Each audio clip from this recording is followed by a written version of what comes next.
Juan Miguel, who is a member of the 4th Independent School District, and many other things that we won't have time to say, or we would not have forum left.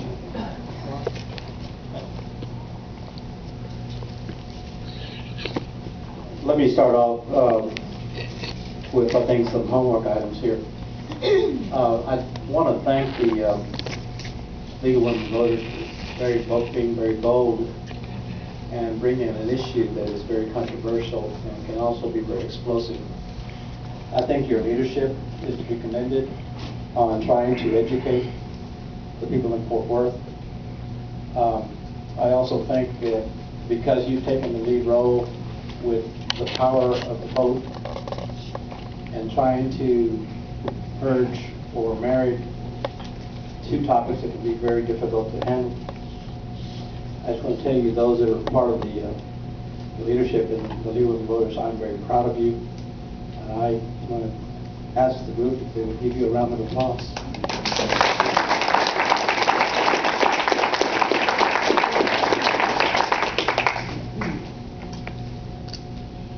That's the beauty of our city. I think we have some very unique things to be thankful for.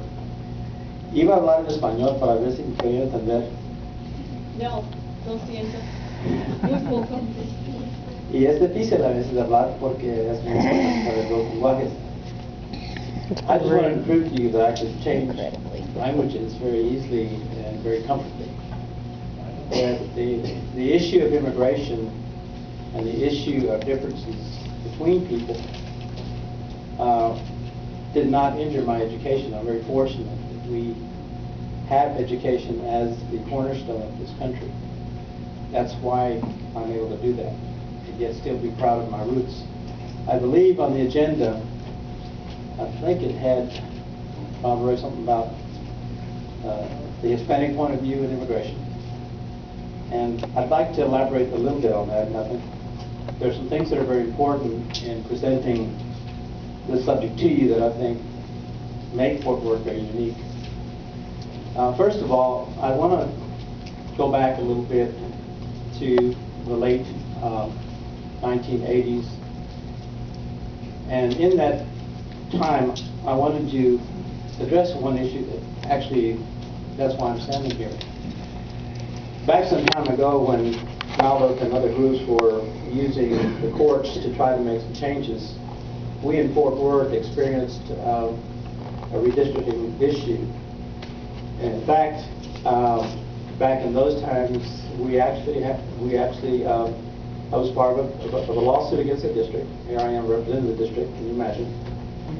But back then we filed as an intervener along with the NAACP. The Mexican American Education Advisory Committee spent some money and got some attorneys and went to court. In all of that effort, one of the things that happened was that we carved out an additional school district. It's called District 8, and I represent that district. That district wouldn't have been around had we not had, first of all, the power of the court, and second of all, people who did the demographics. There's some of us in here who actually worked the demographics and worked the numbers, and actually were able to carve out the district that I represent. And if you know anything about the district in Fort Worth as far as District 8, it's basically all of South Side, and it's a very large district. I represent about 12,000 children in that district. 80% of those children are Hispanic children.